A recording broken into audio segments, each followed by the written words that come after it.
তারিখে সবাই একত্রিত হবি। ওই গোটাল বাংলাদেশের শুধু আগুন জ্বলবে, আগুন। অফিস আদালত যা কিছু আছে, প্রতিষ্ঠান শিক্ষা প্রতিষ্ঠান পর্যন্ত বাদ দিবি না, বুঝছিস?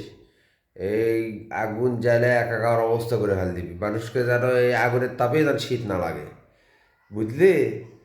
সবাই একত্রিত হ, যা কিছু আছে বৈধ অস্ত্র অবৈধ অস্ত্র যা কিছু আছে সব কিছু একত্রিত কর। এদেরকে দেখে দিতে হবে, আমরা নিজেরাও শান্তিতে নাই, এদেরকেও শান্তিতে থাকতে দিব না।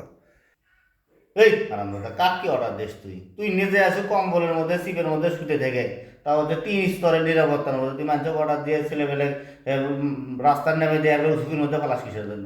এই তোর নেত্রীর কোনো খবর আছে? তোর নেত্রী স্বার্থ করার মতো তোর করে ট্রেনিং ডালক করে চলে গেল, কয়ে গেছে তোর করে? কয়ে গেছে তোর করে? কি 5-10 হাজার 10 লাখ টাকা দিয়ে গেছে? যার ঘরে টাকা আছে তারা বেগম পাড়া, তারপরে কানাডা যায়, আমেরিকা যায়, চুপ করে বসে আছে। নাটক করিস না, হ্যাঁ? দেশটা শান্তি মতো চলবে দিচ্ছু না তোরা, তোরা মিশেই তোমার তোর এই তোরা আরেকজনের বিরুদ্ধে ইয়ে করার আগে তো নিজেকে তো প্রিভিয়াস দিকে টাকা লাগবি। তোরা কি করছু? 17-18 বছর ধরে মানুষ গর্তের মধ্যে থুসু, কারণ মামলা হামলা দিয়ে একাকার করে রাখছু। তারপরে তোর নেত্রী গোস্তর বদলে কাঁঠাল কিনে চাই, মরিচ হচ্ছে যে পিসে আবার ফ্রিজের মধ্যে তোমার কত সার্কাস তোরা সহ্য করেছো মানুষ। আর তোরা ইয়ে ভুলভাল অর্ডার দিস না, মানুষ অর্ডার দিস, দেশ অচল করে দেবো। অচল করে করবার জান আগে, খালি তুই না, তোর ঘরে যে মৃত্যুরও বাইর হচ্ছে না, তোর ঘরে বলে মামলা তুলে নিবি, হ্যান করবি ত্যান করবি, তার ঘরেও পাশার ছালা তুলে ফেল দিবি। জনগণ যদি একবার কয় যে তুই ডিস্টার্ব, তার ঘরে আর এই দেশে আর চলে না, বুঝিস নি?